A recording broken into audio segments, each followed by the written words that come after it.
Eu quero aqui fazer uma live falando sobre a parábola do filho pródigo, sobre a visão filosófica. A parábola do filho pródigo é uma parábola muito importante,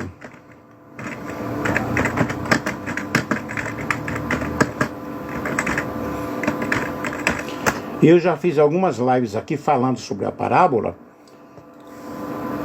e vou fazer mais algumas lives falando sobre isso. E nós vemos aí essa parábola nos trazendo uma lição muito especial. Algo muito especial, algo fenomenal, lições extraordinárias. E ela explora, segundo a filosofia, um conto como liberdade, responsabilidade, amor, perdão, a busca em significado da vida. Quando nós observamos essa expressão maravilhosa, essa narrativa, ela nos traz liberdade e responsabilidade. Vamos ver aqui a narrativa, né? A narrativa, deixa eu ver aqui, narrativa da parábola do filho pródigo.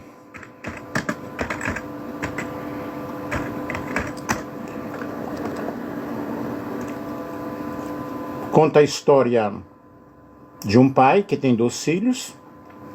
O filho mais novo pede a parte da sua herança e vai para uma terra distante, onde gasta tudo em festa e em prazeres. Quando o dinheiro se acaba, o que é que acontece? Ele se arrepende e volta para casa, pedindo para ser tratado como um empregado, como jornaleiro. O pai, porém, o recebe com alegria, com uma satisfação, vestindo-o com a melhor roupa, dando-lhe o melhor vestido, colocando-lhe um anel no dedo e organizando uma big festa, uma festa maravilhosa. O filho mais velho, que sempre foi obediente, fica com ciúmes e se recusa justamente a entrar na festa. Aí nós vemos aí o pedido de herança, o filho mais novo pede a herança, né? Impaciente e desejoso de ter uma liberdade, pede ao pai que dê a sua parte da sua herança, e ele vai para uma terra muito distante, evidentemente contrariando aí seu pai. Ele vai para uma terra de uma outra cultura. Ali ele desperdiça os seus bens, desperdiça a parte da sua herança, com o dinheiro que ele levou em um país bem distante. Ele se entrega a uma vida de orgias, a uma vida de prazeres excessivos, gastando tudo com mulheres e com bebidas. Ele chega a um estado deplorável de miséria porque acabou tudo.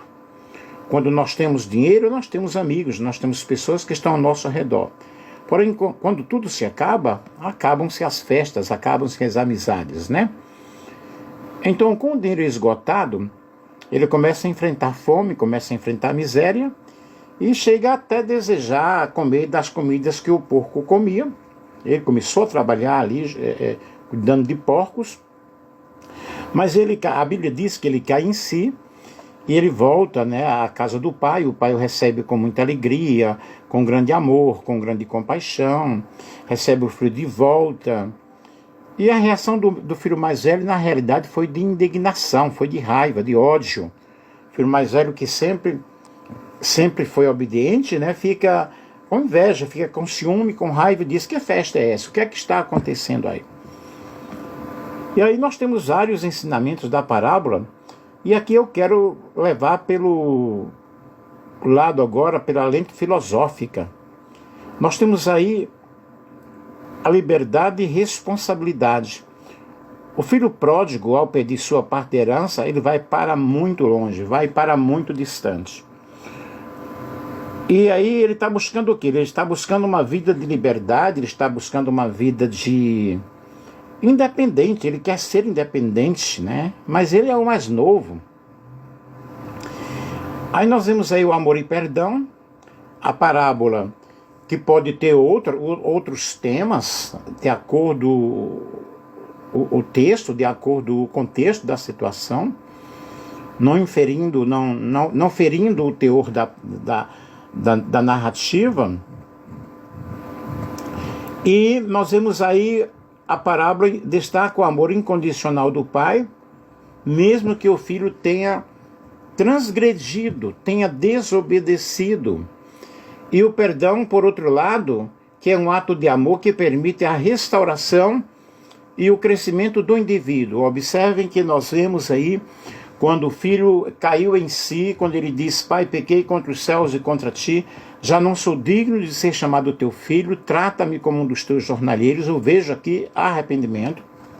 Para alguns isso não é arrependimento, porém eu vejo aqui nesta narrativa tão maravilhosa, e como aqui diz neste conto, que não deixa de ser um conto, né? Tem todas as características de um conto, tem a narrativa, tem os personagens, o clímax, o tema central, o enredo, o tempo, né?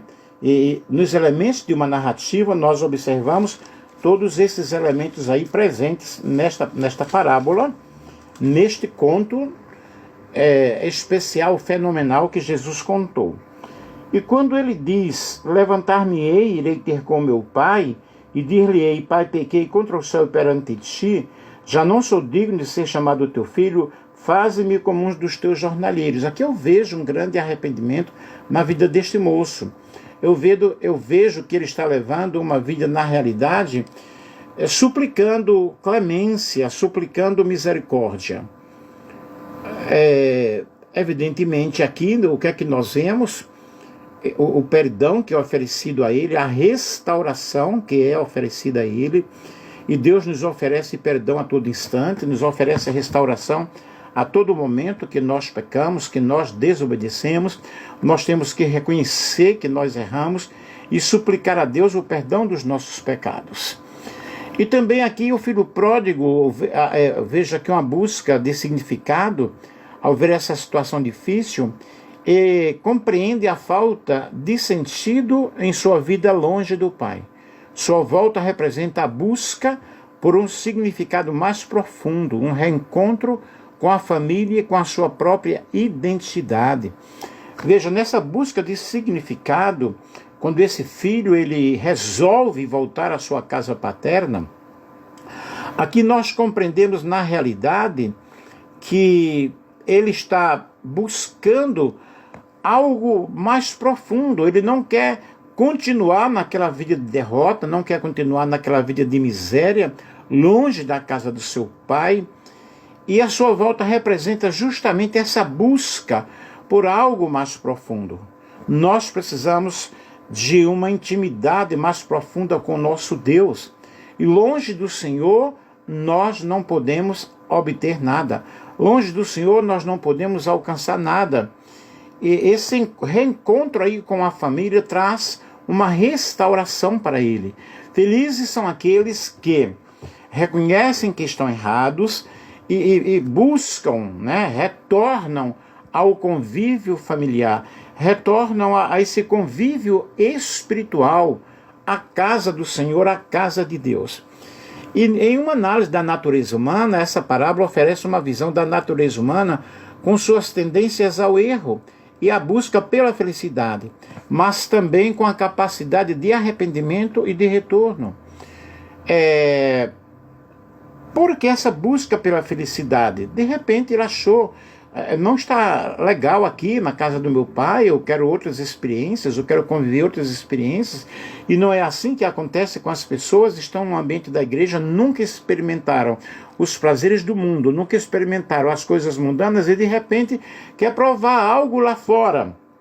Uma pessoa sai da igreja, sai da comunidade eclesiástica, vai viver uma vida bem diferente lá no mundo e quebra a cara. Felizes são aqueles que caem em si e voltam né? Como o hino diz: vem, ó pródigo, vem sem tardar, te chama Deus, ouve o chamado, sim, chamando a ti. Então, quando ele escuta a voz do Senhor, porque evidentemente ele lembrou de muitas situações, como o que ele tinha na casa do Pai, o aconchego na casa do Pai, e às vezes Deus permite que situações aconteçam em nossas vidas para que nós possamos valorizar aquilo que está em nossas mãos. E não valorizamos. Mas, como eu já disse, quando a pessoa reconhece a sua condição, ela cai em si e ela volta ao redil do Senhor, Deus nesta parábola que representa o Pai nesta parábola que representa Deus, recebe a pessoa de braços abertos, não vai dizer para ele: olha, você agora que se vire, você gastou, você já usufruiu daquilo que você tinha, eu não te considero mais como filho. Não foi isso que o pai fez. Muito pelo contrário, o Pai o recebeu com muito gozo, o Pai o recebeu com muita alegria. Isso é algo muito maravilhoso. Aí vejamos aqui algumas críticas e questionamentos. Algumas interpretações filosóficas da parábola levantam questões sobre a justiça, a moralidade e a relação entre o divino e o humano. Por exemplo, o comportamento do Pai pode ser visto como uma manifestação de amor incondicional, mas também como um desafio à lei da justiça divina.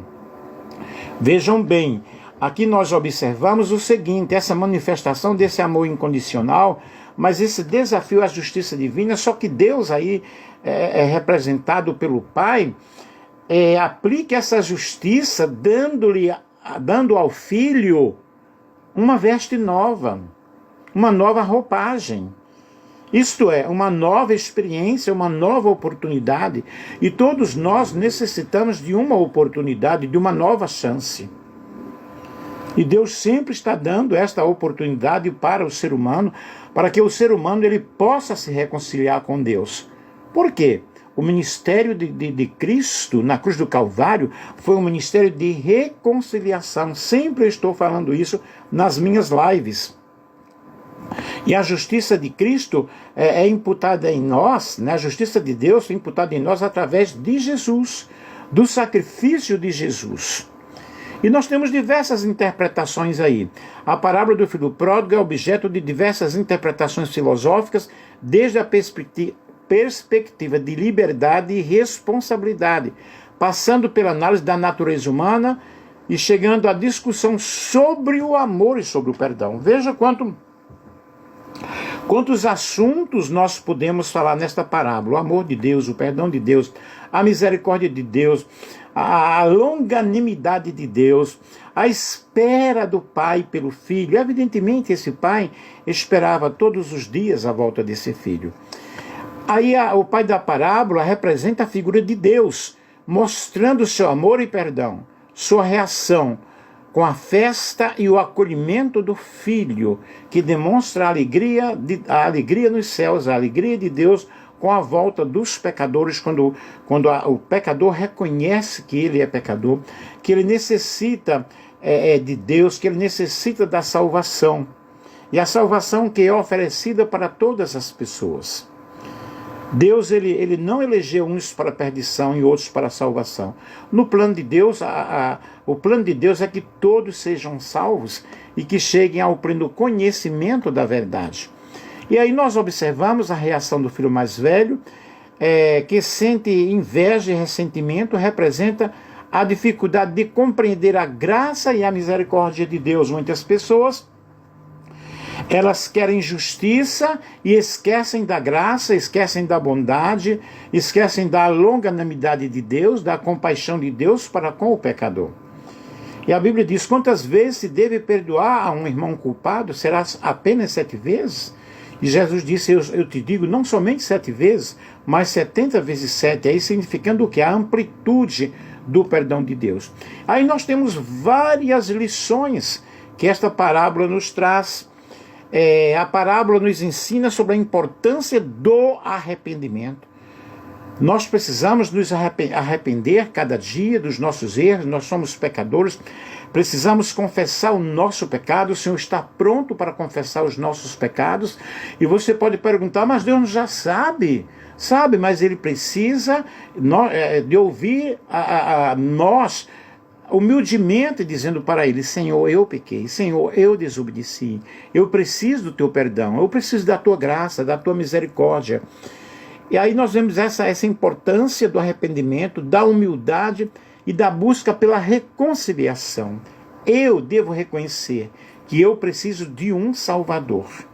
E não há outro meio de salvação, não há outro meio de reconciliação a não ser Jesus. Ele é a ponte, Ele é o mediador, o único mediador entre Deus e o homem é Jesus Cristo.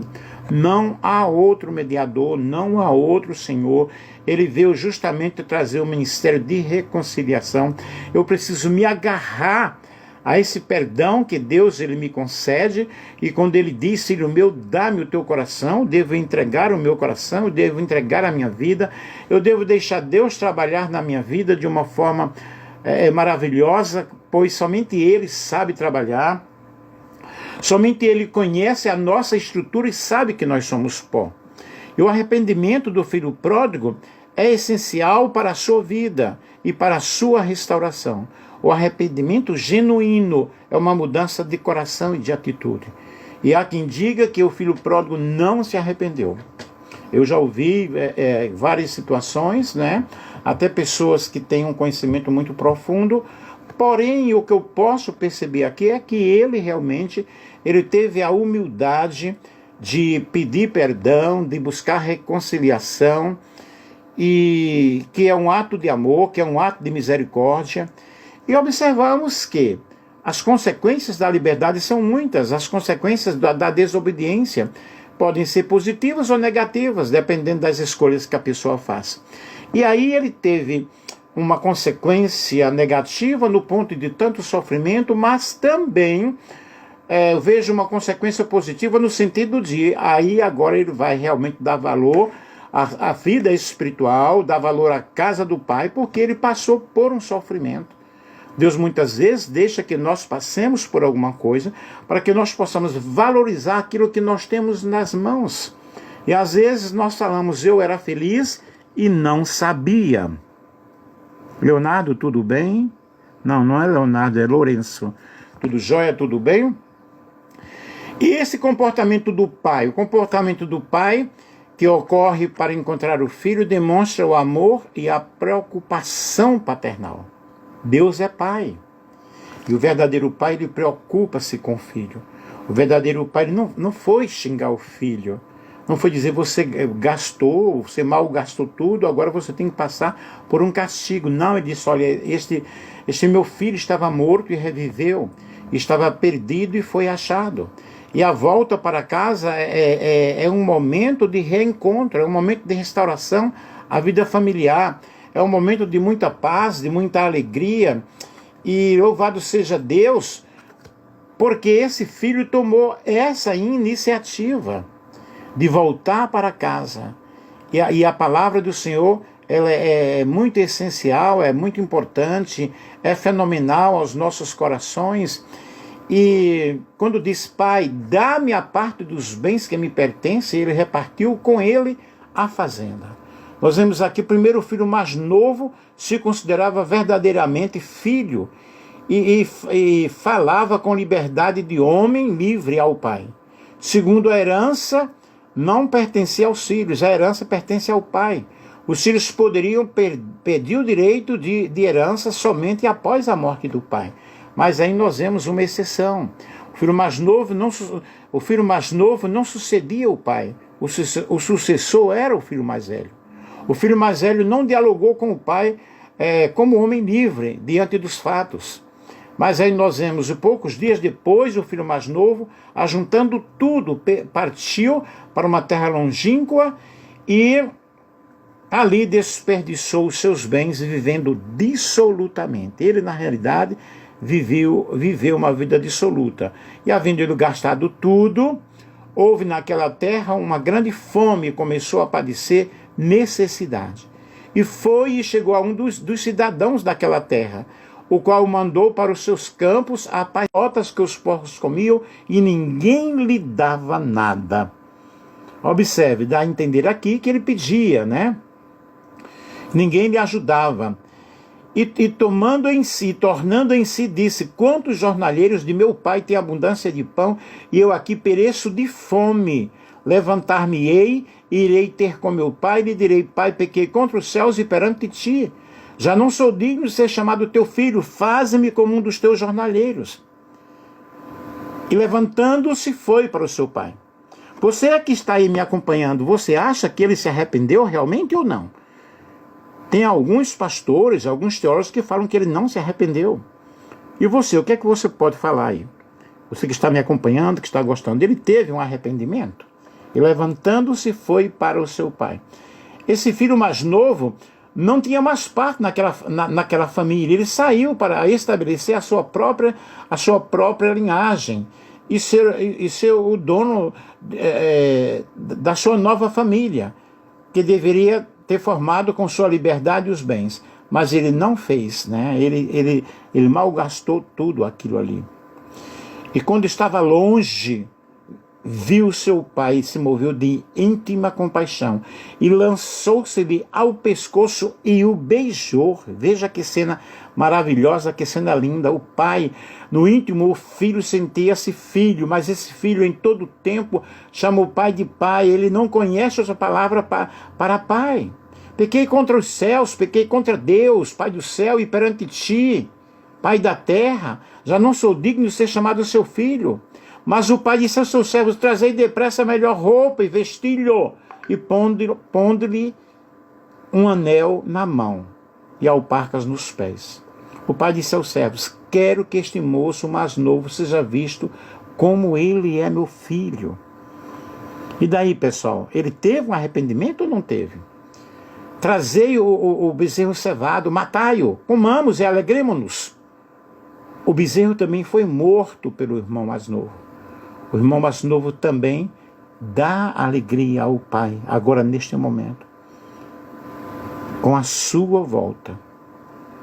Aí nós vemos o pai e o seu filho mais velho que estava no campo, quando chegou, viu aquela festa, não se alegrou, não ficou feliz. Eu vou fazer uma outra live falando sobre o filho mais velho. Ele não queria entrar. E Jesus, ele é a porta. E daí ninguém vai falar nada se o filho se arrependeu ou não? Apenas está gostando da live? Jesus é a porta. E saindo o pai estava com ele, mas respondendo ele disse ao pai: eis que te sirvo há tantos anos, sem nunca transgredir o teu mandamento, e nunca nem sequer mataste um bezerro cevado para que eu pudesse participar de uma festa. Gente, o mais lindo aqui é que, na realidade, essa história, ela serve para todos nós. Ela tem um conhecimento universal, um conhecimento muito grande, um conhecimento, um ensino fenomenal, para que nós possamos entender o grande e sublime amor de Deus. Em todos os corações, em todas as pessoas, em todas as criaturas, que nós possamos deixar o Espírito de Deus agir na nossa vida de uma forma muito especial. E somente o Espírito Santo nos convence do pecado, da justiça e do juízo. E você? Como você tem servido a Deus? O que é que tem acontecido na sua vida? A parábola do filho pródigo conta uma história de arrependimento. Isso eu não posso negar. Eu não vi aqui alguém dizendo que se ele se arrependeu ou não. Só vejo o Lourenço aí, gostou da live, muito obrigado. Evangelista aí. Então, queridos, o que nós aprendemos com esta parábola são lições maravilhosas, lições grandes. Aquele que esbanja gasta mais do que possui, aí vai necessitar, né? E nós devemos realmente pedir a Deus a misericórdia sobre as nossas vidas. O pai da parábola concede ao filho mais novo a posse da herança, mesmo que ele não estivesse próximo da morte. O pai poderia proteger o filho, negando o dinheiro, mas não fez. Ele concedeu, permitiu que fizesse aquilo com orgulho e imprudência, pois tinha os seus planos. Sabia que aquilo seria necessário para que o filho pudesse aprender. E uma outra lição aqui, uma outra reflexão é que Deus tem paciência com os erros dos seus filhos. Deus, ele não vai nos matar por causa dos nossos erros, mas nós vamos aprendendo. E Deus nos acolhe, uma reflexão maravilhosa que Deus nos acolhe quando nós temos um arrependimento verdadeiro, um arrependimento sincero. Entretanto, era necessário que nos regozijássemos e nos alegrássemos, porque este teu irmão estava morto e reviveu, estava perdido e foi achado. E uma outra reflexão aqui é que muitas vezes agimos como o filho mais velho, dando importância ao que não é importante. Quando o filho chegou em casa, o pai recebe com festas, e o irmão mais velho acha-se logo injustiçado. Nunca me deste nem sequer um cabrito, um novilho, para eu fazer uma festa com os meus amigos. Em outro momento eu estarei falando sobre isso. E Deus nos ama igualmente, tá? Deus ama a todos, e Deus quer perdoar a todos, quer dar oportunidade para todos, e levantando-se foi para o seu pai. Vinha ele ainda longe, quando seu pai o avistou, e compadecido dele, correndo, o abraçou e o beijou. Lucas 15 e o versículo 20. Assim é Deus. Assim é como Deus age conosco, é como Deus faz conosco. Ele está pronto a nos perdoar, está pronto a nos ajudar, e que eu e você possamos nesta tarde aprender muito com a parábola do filho pródigo. Já é a terceira live que eu faço sobre a parábola do filho pródigo, trazendo para todos nós a consciência de que nós precisamos do perdão de Deus, que nós precisamos da misericórdia do Senhor. Amém, querido? Que Deus abençoe a você que participou da nossa live, que nos acompanhou aí. Um grande beijo.